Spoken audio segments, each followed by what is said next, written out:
Guys, welcome back. आज हम लोग स्टडी करने वाले हैं वैदिक सभ्यता। देखो गाइस, वैदिक सभ्यता जो थी वो काफी टाइम बाद आई थी। अगर हम सिंधु सभ्यता की बात करें तो सिंधु सभ्यता के बाद लगभग 200 ईस्वी का डिफरेंस रहा है, उसके बाद वैदिक सभ्यता आई है।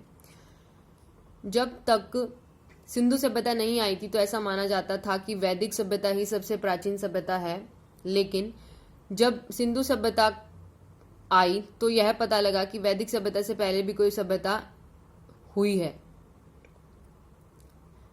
सो गाइज, वैदिक सभ्यता का जो नाम पड़ा है वो वेदों के कारण पड़ा है, क्योंकि इस सभ्यता में हमें वेदों का वर्णन मिलता है।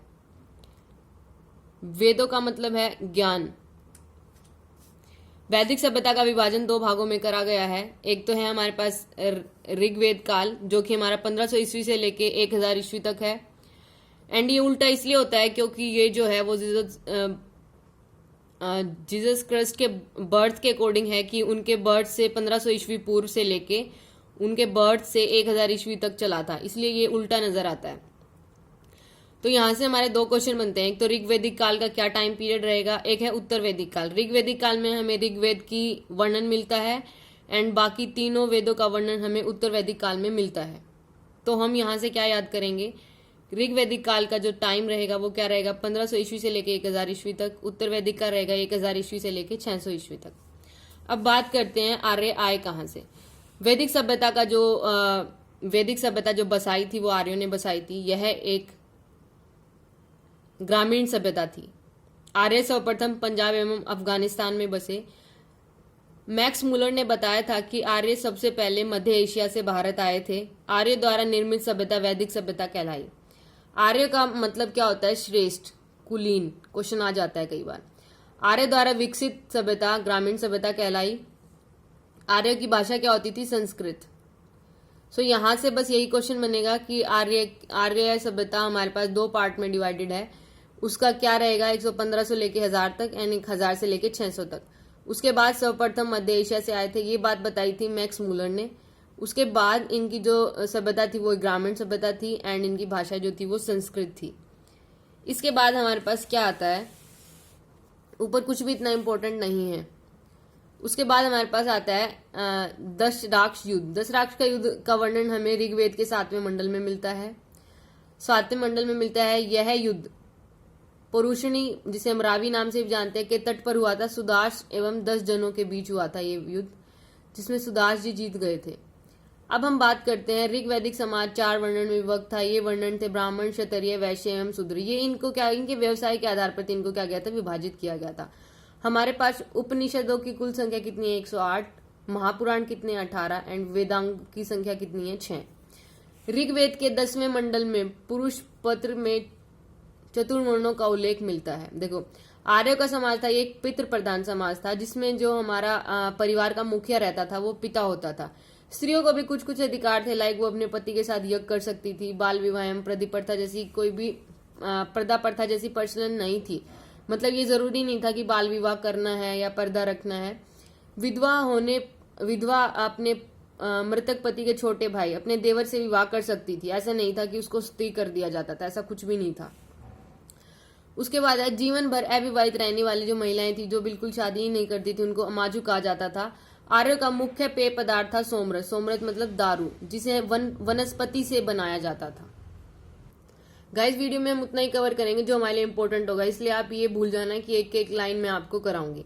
आर्यों के मनोरंजन के लिए काफी साधन थे, जैसे संगीत, रथ दौड़, घुड़दौड़ एवं धृत क्रीड़ा। ठीक है। आर्य के जो हमारे पास आर्यों का मुख्य व्यवसाय जो हमारे सामने आया वो है पशुपालन और कृषि।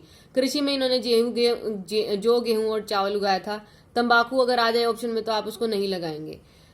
देखो, आर्य जो थे वो गवाले थे, ये बेसिकली गाय पालते थे। तो ऐसा माना जाता है कि गायों की हत्या कर देने वाले को या तो मृत्युदंड दिया जाएगा या उसे देश से निकाल दिया जाएगा, ऐसी व्यवस्था बनाई गई थी।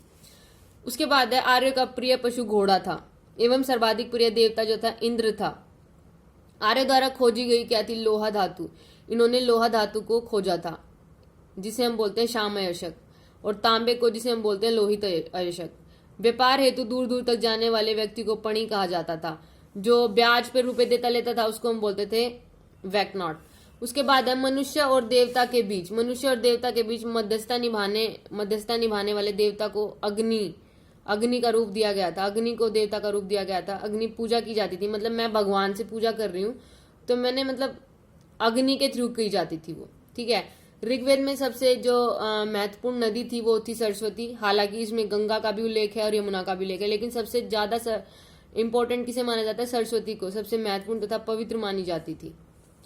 उसके बाद हमारे पास इसमें बस इतना ही है, कुछ ज्यादा खास नहीं है कि उत्तर वैदिक जो पूर्व वैदिक काल जिसे हम ऋग वैदिक काल भी बोलते हैं उसमें तो इंद्र देवता थे, लेकिन इसमें कौन से आ गए थे? प्रजापति। उसके बाद क्या है? इंद्र देवता जो थे वो नेता एवं वर्षा के देवता थे। अग्नि जो थी देवता और मनुष्य के बीच मध्यस्थता निभाने वाली थी। विष्णु विश्व के संरक्षक एवं पालनकर्ता, किसको कहा गया है? विष्णु को। उत्तर वैदिक काल में राज्याभिषेक के समय राजस्व यज्ञ का अनुष्ठान किया जाता था। उत्तर वैदिक काल में वर्ण व्यवसाय की योजना जन्म के आधार पर निर्धारित होने लगे थे।